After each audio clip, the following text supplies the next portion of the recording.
बच्चों, आज हम लोग आनुवांशिकता चैप्टर से संबंधित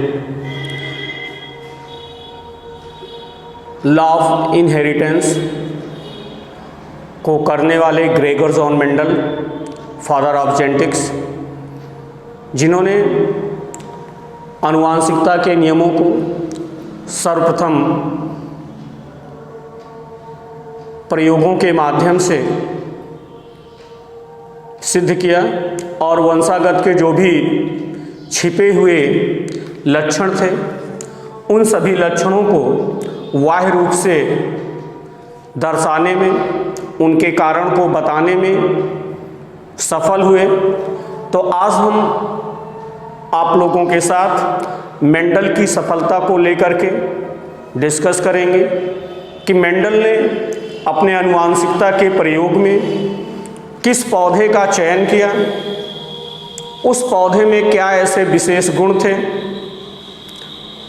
मेंडल के काम करने का तरीका क्या था, मेंडल ने संकरण का जो प्रयोग किया वो किस तरीके से किया, उनकी वर्किंग मैकेनिज्म क्या थी, कैसे वो अपने काम को किए, और मेंडल ने किन वंशागत विशेषकों का या हेरिटेबल ट्रैट का चयन किया जिसके कारण मेंडल अपने प्रयोग में सफल हुए।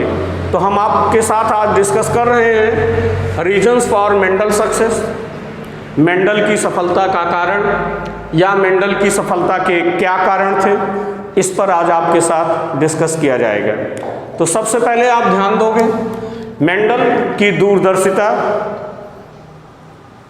मेंडल की काम करने का तरीका, उनको अपने प्रयोग में सफल बनाया। मेंडल एक बहुत ही दूरदर्शी प्रवृत्ति के व्यक्ति थे जो अपने प्रयोग को बहुत ही ईमानदारी के साथ और अलग अलग लक्षण वाले पौधों को अलग अलग तरीके से क्यारियों में बो करके उनके रिकॉर्ड को अच्छी तरीके से मेंटेन किया, मैथमेटिक्स और सांख्यिकी का पूरा प्रयोग किया जिससे वो सफल हुए। तो बात करते हैं सबसे पहले मेंडल की सफलता के लिए मेंडल ने अपने प्रयोग में किस वस्तु का चयन किया।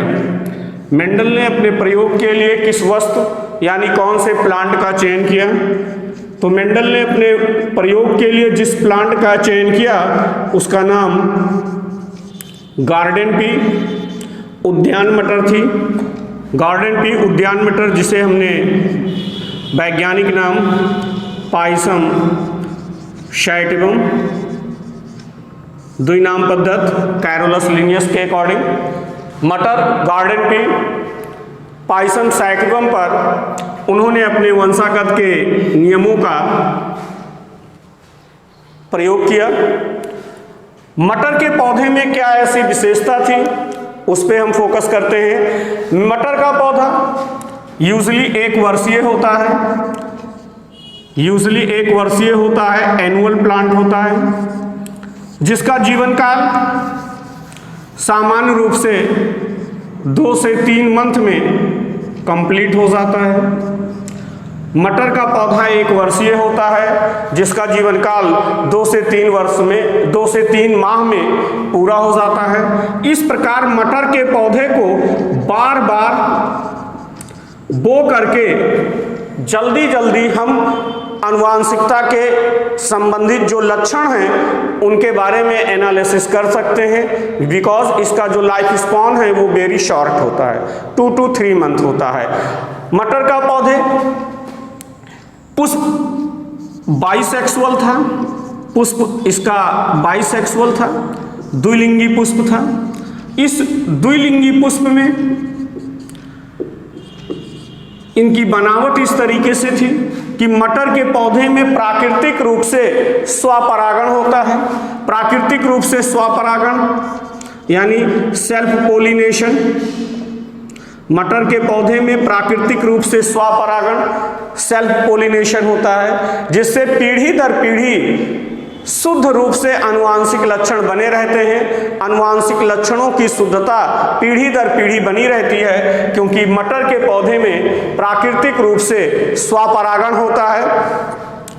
मटर का पुष्प द्विलिंगी होता है। साथ ही मटर के पौधे में अनेक ऐसे तुलनात्मक लक्षण हैं जिन पे अध्ययन करना आसान था, जैसे तने की लंबाई, बीज का आकार, पुष्प की स्थिति, पोजीशन। बहुत सारे ऐसे कंट्रास्टिंग कैरेक्टर मटर के पौधे में पाए जाते हैं जिनका हम तुलनात्मक अध्ययन करके पीढ़ी दर पीढ़ी उनका अच्छा रिकॉर्ड दे सकते हैं। ये मटर के पौधे में विशेष रूप से पाया जाने वाला लक्षण होता है। साथ ही मटर के पौधे में कृत्रिम रूप से परागण कराना, आर्टिफिशियल पोलिनेशन कराना आसान होता है, हाइब्रिडाइजेशन कराना आसान होता है। और मटर के पौधे में जैसे आप कंपैरिजन करेंगे तो एक प्लांट में बहुत सारे फली लगते हैं, तो single plant give a large number of seed, इसलिए उनके आंकड़ों को मेंटेन करने में सफलता अर्जित हुई। एक ही पौधे में बीजों की संख्या बहुत ज्यादा बनती है। मेंडल ने मटर के पौधों पर उनके लक्षणों का गुणात्मक विश्लेषण करने के लिए क्वालिटेटिव एंड क्वांटिटेटिव एनालिसिस किया, जिसके जो करना क्वालिटेटिव एंड क्वांटिटेटिव एनालिसिस करना मटर के पौधों पर आसान था, इसलिए मेंडल ने मटर के पौधे का चुनाव किया और वो अपने प्रयोग में सफल हुए। आगे बात करते हैं, मेंडल ने जिस वस्तु का चयन किया उस वस्तु का नाम गार्डन टी पाइसम सैटिवम था। उसके लक्षणों को मैंने बताया कि क्यों मटर के पौधे का चुनाव किया गया। आगे बात करते हैं, मेंडल ने मटर के पौधे का चुनाव करने के बाद जो मेंडल की कार्यविधि थी, जो मैकेनिज्म थी, काम करने का तरीका, मेंडल ने मटर के पौधे पर कैसे काम किया, तो आप ध्यान देंगे मेंडल ने एक समय में एक ही लक्षणों की वंशागत का अध्ययन एक बार में किया। इससे पहले मेंडल से पहले बहुत सारे वैज्ञानिकों ने आनुवंशिकता पर अपना एक्सपेरिमेंट किया, बहुत सारे प्लांट को सिलेक्ट किया, बट वो लोग सफल नहीं हुए। क्यों? उसका बेसिक कारण था कि वो एक साथ एक से अधिक लक्षणों की वंशागत का अध्ययन करते थे। लेकिन ग्रेगर जॉन मेंडल एक समय में एक ही आनुवांशिक लक्षण की वंशागत का अध्ययन किया और एक लक्षण की वंशागत का अध्ययन एक समय में किया और उनकी शुद्धता के लिए उनकी कई पीढ़ियों का F1, F2 एंड F3 कई पीढ़ियों तक, फर्स्ट संतत पीढ़ी, द्वितीयक संतत पीढ़ी, तृतीयक संतत पीढ़ी, first filial generation, second and third filial generation तक अपने काम किए। दूसरा, मेंडल ने अपने आंकड़ों को, अपने रिजल्ट को मेंटेन करने के लिए अलग अलग लक्षण वाले पौधों को अलग अलग प्लॉट में, अलग अलग क्यारियों में बोया, उनको इंटरमिक्स होने से बचाया, जिससे मेंडल को अपने प्रयोग में सफलता मिली। अलग अलग लक्षणों को अलग अलग क्यारियों में बोया गया। मेंडल ने अपने आंकड़ों को, अपने रिजल्ट को, रेशियो को, जो डाटा था उसको देने के लिए मैथमेटिक्स और स्टैटिक्स का भरपूर प्रयोग किया, सांख्यिकी और गणित का प्रयोग किया, उनके अकॉर्डिंग उनका एनालिसिस किया, जिससे वो एक सही अनुपात दे पाए प्रभावी अप्रभावी लक्षणों का। उनके पीढ़ी दर पीढ़ी वंशागत होने के रिकॉर्ड को मेंटेन करने के लिए मैथमेटिक्स और स्टैटिक्स का प्रयोग किया गया, जिससे उनके रिकॉर्ड अच्छी तरीके से मेंटेन हुए। साथ ही मेंडल ने अपने प्रयोग को बहुत ही सावधानी पूर्वक, बहुत ही केयर के साथ, ध्यान पूर्वक किया और उनको दोहराते गए कई पीढ़ियों तक। इसके साथ मेंडल ने स्वपरागण की संभावना को समाप्त करने के लिए, मेंडल ने पौधों में स्वपरागण की संभावना को समाप्त करने के लिए इमास्कुलेशन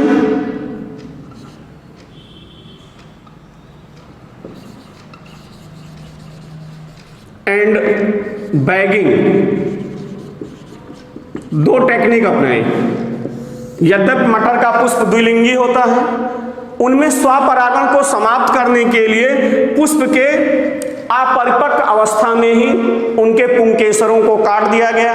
जब पुष्प के पुंकेसरों को काट दिया गया तो पुष्प एक लिंगी हो गया, जिससे उनमें स्वपरागण की संभावना समाप्त हो गई। और अब कटे हुए पुष्प को जब इनके पुंकेसर काट दिए गए हैं, ये स्टिग्मा है सपोज, और ये सारे पुंकेसर, मटर के पुष्प में 10 पुंकेसर होते हैं जिनको काट दिया गया, और काटने के बाद इनको एक बैगिंग कर दी गई, इनको बांध दिया गया, जिससे कोई भी अवांछित परागकण इसको परागित ना कर पाए, मींस अनडिजायरेबल पॉलिनेशन ना होने पाए, इसलिए बैगिंग किया गया। तो बैगिंग किया जिससे उन्होंने अनडिजायरेबल पॉलिन को रोका, और इमास्कुलेशन किया जिससे उन्होंने स्वपरागण की संभावना को समाप्त किया।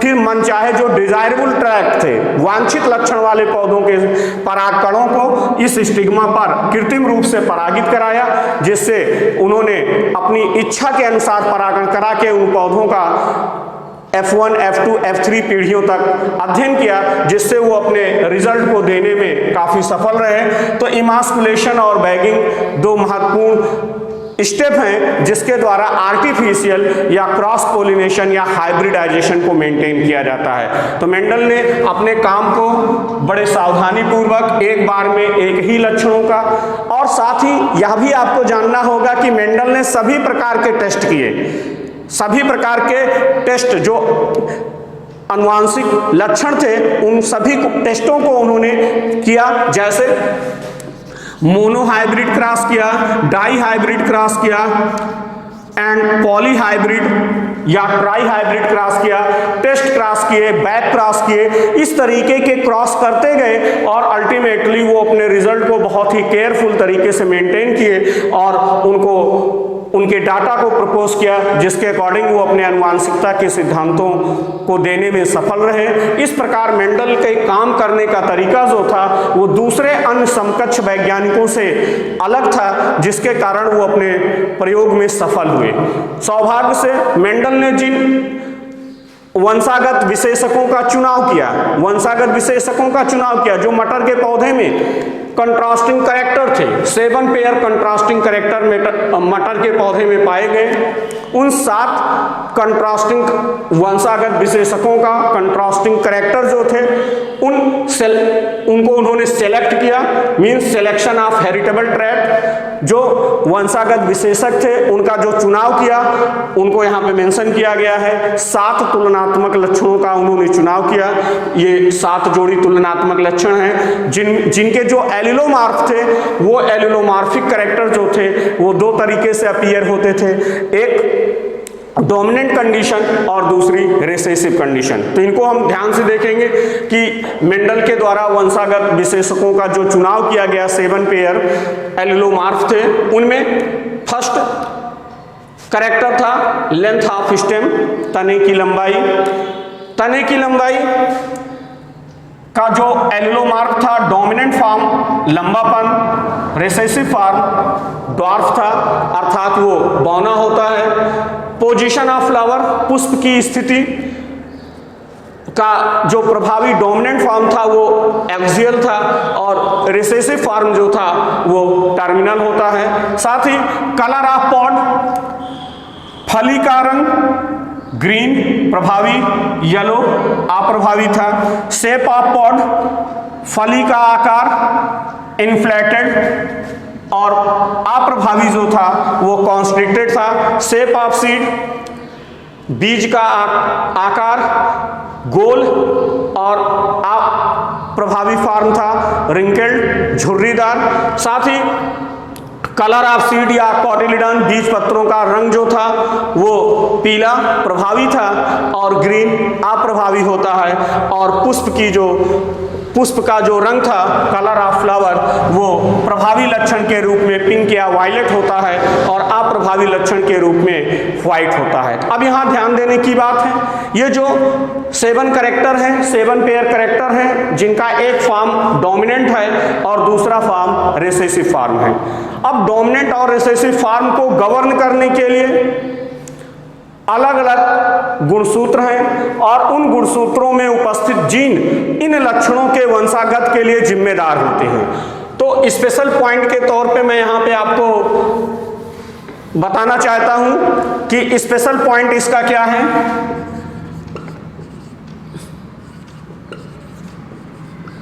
स्पेशल पॉइंट के रूप में मेंशन करना है कि मेंडल ने जिन वंशागत विशेषकों का चयन किया वो किस संख्या के गुणसूत्र और उनके जीन के द्वारा गवर्न होते थे। तो इस बात को बताने के लिए एस ब्लिक्स नाम के साइंटिस्ट ने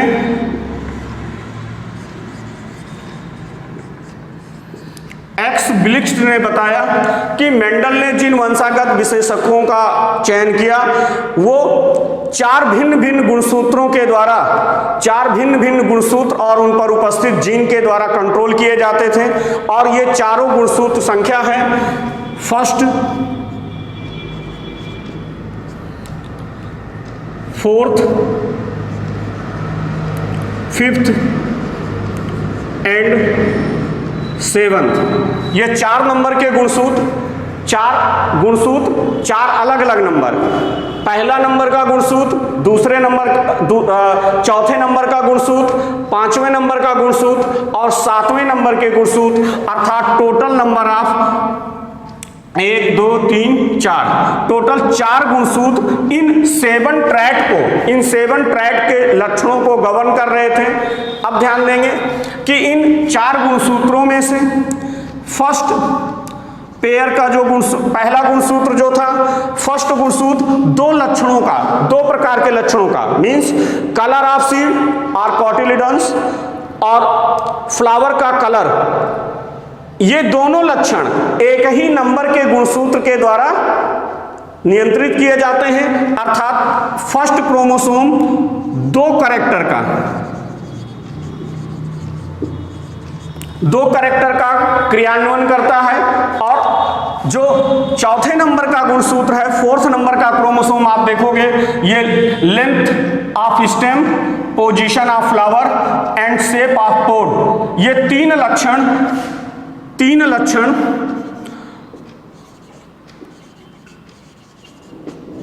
चौथे नंबर के गुणसूत्र के द्वारा नियंत्रित किए जाते थे। इन गुणसूत्रों के जीन अलग अलग दूर दूर स्थित हैं और वो एक से अधिक लक्षणों का नियंत्रण कर रहे हैं। और जब कोई गुणसूत्र एक से अधिक लक्षणों का नियंत्रण करता है तो ऐसे जीन को हम प्लियोट्रॉपिक जीन कहते हैं।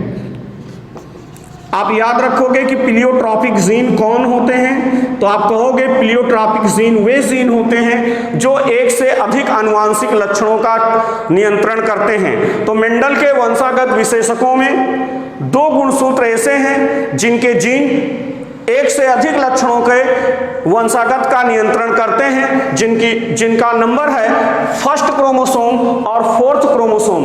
फर्स्ट क्रोमोसोम के द्वारा 2 आनुवांशिक लक्षणों का नियंत्रण और फोर्थ क्रोमोसोम के द्वारा 3 आनुवांशिक लक्षणों का नियंत्रण किया जाता है। आगे इन्हें हमने कहा प्लियोट्रॉपिक जीन कहा।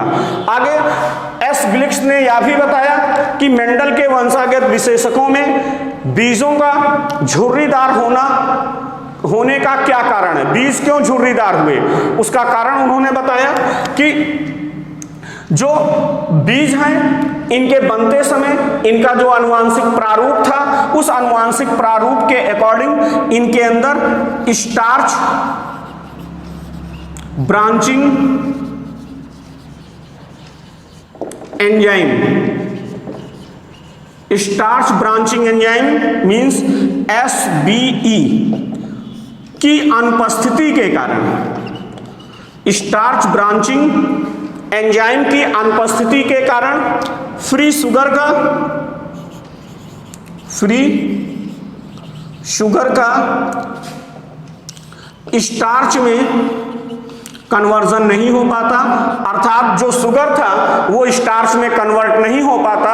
और जब शुगर स्टार्च में कन्वर्ट नहीं हो पाता तो मंड का संश्लेषण नहीं हुआ, जिसके कारण जो बीज थे वो झुर्रीदार रह गए, अर्थात मंड का संश्लेषण नहीं हुआ।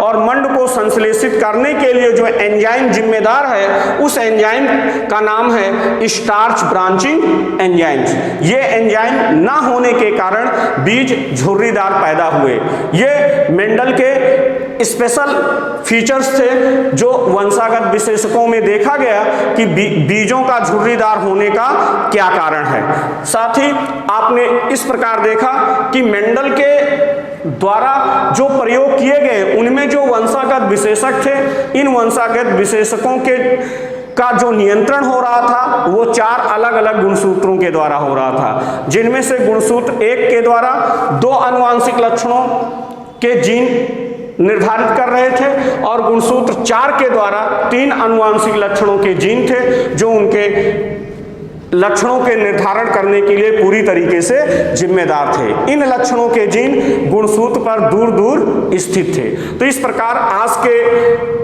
टॉपिक के अकॉर्डिंग मेंडल की सफलता का क्या कारण रहा, मेंडल ने जिस मटेरियल को चुना, जो प्लांट चुना, उसके कितने फीचर्स थे, वो फीचर इस तरीके से थे कि मेंडल को अपने काम करने में आसानी हुई। सावधानी पूर्वक उन्होंने अपने काम को दोहराया, बार बार करते रहे। मटर के पौधे की बनावट में इस प्रकार अनेक तुलनात्मक लक्षण आसानी से मिल गए।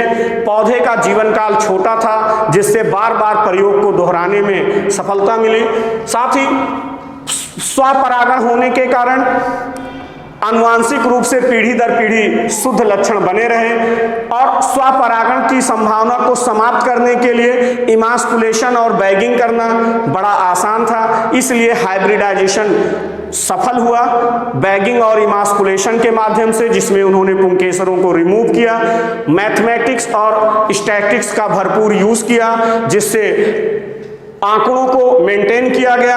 अलग अलग लक्षण वाले पौधों को अलग अलग क्यारियों में बोया गया, उनके इंटरमिक्स होने से बचाया गया जिससे उनका रिकॉर्ड अच्छा मेंटेन किया गया। मेंडल ने एक बार में एक ही आनुवांशिक लक्षण का चुनाव किया और उसे अनेक पीढ़ियों तक F1, F2, F3 पीढ़ियों तक दोहराते गए। सभी प्रकार के टेस्ट किए, monohybrid, dihybrid, test cross, back cross, जिससे वो होमोजाइगस और हेटेरोजाइगस कंडीशन को अच्छी तरीके से मेंटेन कर पाए और छिपे हुए लक्षण F2 पीढ़ी में कैसे आ जाते हैं इस बात को उन्होंने क्लियर किया। इस प्रकार से बच्चों आज हमने देखा कि मेंडल की सफलता का क्या कारण था। तो हमें उम्मीद है कि आप सब लोगों को मेंडल की सफलता का कारण पता चलेगा। स्पेशली आप इस चार्ट को मेंटेन करिएगा, इस टेबल को जरूर बनाइएगा जिसमें मेंडल के जो 7 पेयर कंट्रास्टिंग कैरेक्टर हैं उनके डोमिनेंट और रिसेसिव फॉर्म और वो किस नंबर के क्रोमोसोम के द्वारा गवर्न होते हैं, इन चीज को भी आपको स्पेशली याद रखना है। छोटे से टॉपिक के रूप में पूछा जाता है कि प्लियोट्रॉपिक जीन क्या होते हैं, तो आपको याद रखना है कि वे जीन जो एक से अधिक आनुवांशिक लक्षणों का नियंत्रण करते हैं उन्हें हम प्लियोट्रॉपिक जीन कहते हैं। इस दशा में मेंडल के वंशागत विशेषकों में 2 गुणसूत्र प्लियोट्रॉपिक जीन का प्रदर्शन करते हैं जिनमें फर्स्ट गुणसूत्र और 4th गुणसूत्र ये प्लियोट्रॉपिक गुणसूत्र थे जिस पर प्लियोट्रॉपिक जीन ऑलरेडी पाए गए जो अधिक लक्षणों का नियंत्रण करते हैं। तो हमें उम्मीद है कि मेंडल की सफलता का क्या कारण है ये आपको समझ में आया होगा और आप इससे लाभ जरूर उठाएंगे। अगले वीडियो में हम मेंडल के लॉ को बताने से पहले कुछ जेनेटिक के जो मूल टर्म्स हैं और जो सैंबल हैं उनको लेकर आएंगे कि आनुवांशिकता के शब्दावलियां क्या हैं, उन शब्दावलियों की व्याख्या क्या होती है, साथ ही उनके सिंबल्स क्या हैं, उनके संकेत क्या हैं, ये आपको बताऊंगा। तब तक के लिए ओके, थैंक्स टू ऑल।